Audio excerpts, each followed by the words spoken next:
ఈరోజు మూఢనమ్మకాల నిర్మూలన సంఘం అలాగే సివిల్ లిబరేషన్ కమిటీ వాళ్ళంతా ఇక్కడ మిత్రులందరము ఇక్కడికి ఈ ఊరికి అంటే పలాస మండలం కేశపురం అనే గ్రామానికి రావటం జరిగింది. ఎందుకంటే ఇక్కడ ఈ ఊరిలో ఒక దారుణం 97 సంవత్సరాల ముసలివానికి సిల్లంగి నెపంతో ఈ ఊరిలో దారుణంగా హత్య చేశారు.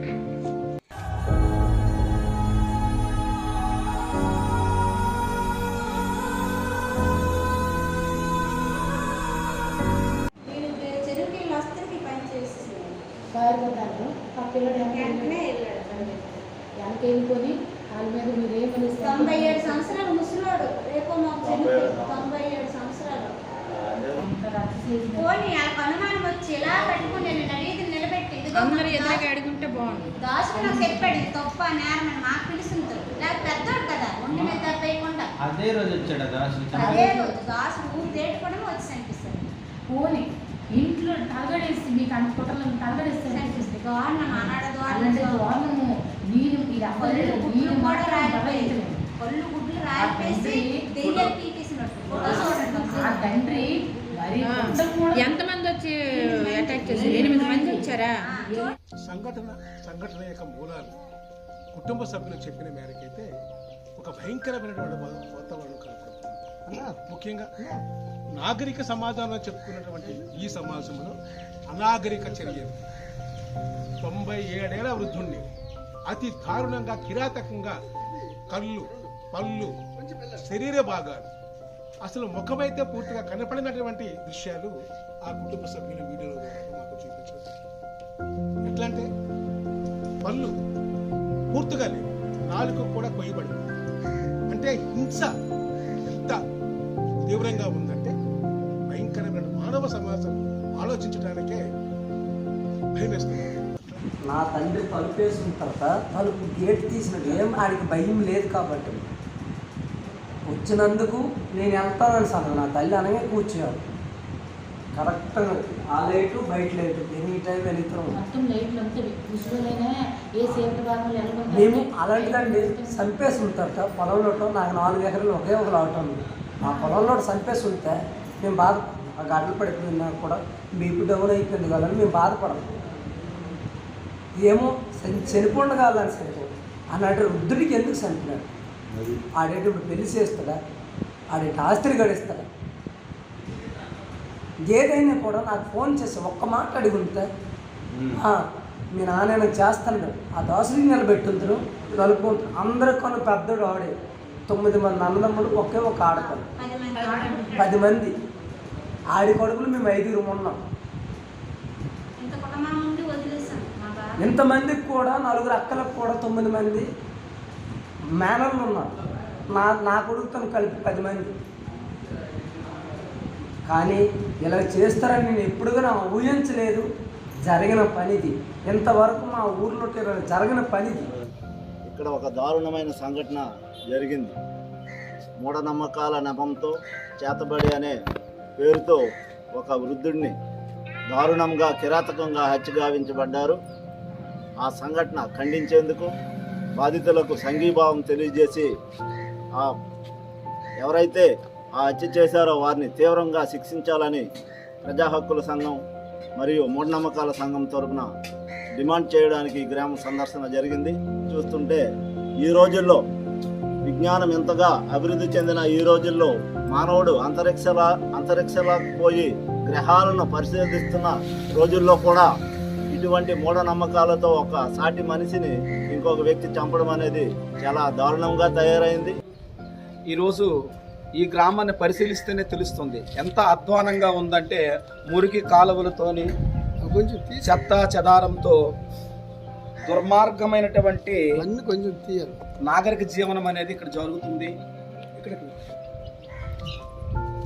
ఎందుకంటే పరిసరాలు బాగులేనప్పుడు జబ్బులు రావడం సహజం. ఈ జబ్బులకి కారణము సిల్లంగానే వీళ్ళు మోసపోతున్నారు. దీనికి మొదటగాను ప్రభుత్వం బాధ్యత వహించాల్సినటువంటి అవసరం ఉంది. మనుషులని మనిషిగా జీవించే హక్కు ప్రభుత్వం కల్పించాలి. మూఢనమ్మకాలపైన చైతన్యం అనేది ప్రభుత్వమే కల్పించాలి.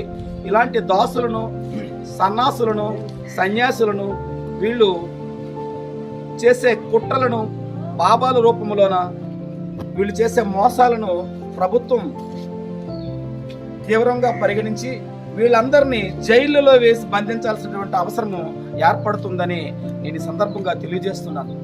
ఈ రోజుల్లో కూడా ఇంత దారుణంగా వ్యవస్థ ఉంది అంటే మూఢనమ్మకాలు ఎంతవరకు ఉన్నాయి అనేది మనం ఇలాంటి సన్నివేశాలు చూస్తూనే మనకి అర్థమవుతుంది. ఇంకా వింత ఏంటంటే ఈ ఊర్లో చాలా ఒక పంట వేస్తే ఎంత ఘోరంగా అంటే పంట వేస్తే పంట పండకపోతే దానికి సెల్లంగి పెట్టారని, ఒక ఆడపిల్లలు ఒక పిల్లలు జన్మించినప్పుడు మగబిడ్డ కాకుండా ఆడబిడ్డ పుడితే కూడా దానికి కారణం సిల్లంగి అనే మూఢనమ్మకమేనని, అది కూడా ఏదో దాసుల పైన ఎక్కువగా నమ్ముతూ ఒక దాసుల్ని తీసుకొచ్చి అతను ఏం చెప్తే అది చేయడం అనేది దారుణం.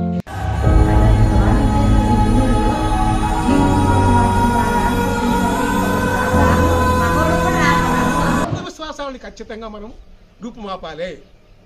రాజ్యాంగంలో స్వయంగా రాయబడి ఉన్నది 3 విశ్వాసాలకు వ్యతిరేకంగా చాలా తీవ్రమైనటువంటి పోరాటాలు చేయాల్సి ఉంటుంది. ఆ సాంస్కృతిక ఉద్యమాలు కూడా చేపట్టాల్సిన బాధ్యత ప్రభుత్వాలపై ఉన్నదని చెప్పేసి అనే పౌర హక్కుల సంఘం భావిస్తూ ఉన్నది. ముఖ్యంగా ఎవరైతే ఈ సంఘటనకి మూలమైనటువంటి దాసుడు ఉన్నాడో, ప్రజలు ఏం చెప్తున్నారంటే, కేశపురం గ్రామ పెద్దలు ఏం చెప్తున్నారంటే, దాసుడు లక్షల రూపాయలు కలెక్ట్ చేస్తాడు. ఒక కుటుంబం దగ్గరకు పోయి వాళ్ళ యొక్క బాధలని, వాళ్ళ యొక్క అంధవిశ్వాసాలని సొమ్ము చేసుకొని 1,00,000, 2 లక్షల రూపాయలు మేకపోతులు, లక్షల రూపాయలు ఈ కేశపురం నుంచి సంపాదించినటువంటి సంఘటనలు ఆ గ్రామ పెద్దలు చెప్పినటువంటి పరిస్థితి. కాబట్టి దీన్ని ఎట్లా బ్రేక్ చేయాలి? ఎవరు బ్రేక్ చేయాలి? సంఘటనలో పాల్గొన్న వాళ్ళని చట్టబద్ధంగా శిక్ష వేయవచ్చు కాక, కానీ ఈ సామాజిక రుగ్మతులు ఏవైతే ఉన్నాయో వాటికి వ్యతిరేకంగా పోరాటాలు చేయాల్సిన బాధ్యత ఉన్నది.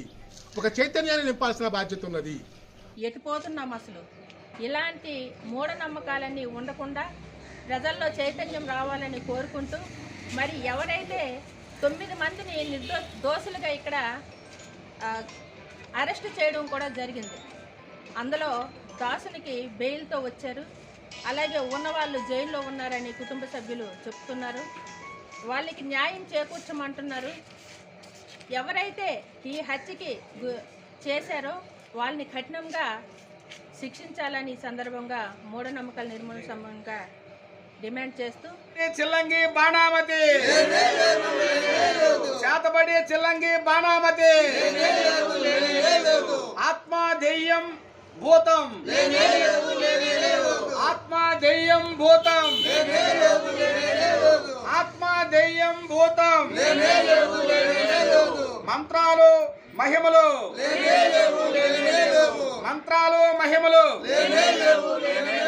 పోరాడదాం 3 విశ్వాసాలకు వ్యతిరేకంగా, పోరాడదాం 3 విశ్వాసాలకు వ్యతిరేకంగా, కాపాడుకుందాం రాజ్యాంగ హక్కులను, కాపాడుకుందాం రాజ్యాంగపు హక్కులను, పోరాడదాం శాస్త్రీయ విజ్ఞానం కోసమై, పోరాడదాం శాస్త్రీయ విజ్ఞానం కోసమై. బాణామతి లేనే లేవు, చేతబడి చిల్లంగి బాణామతి,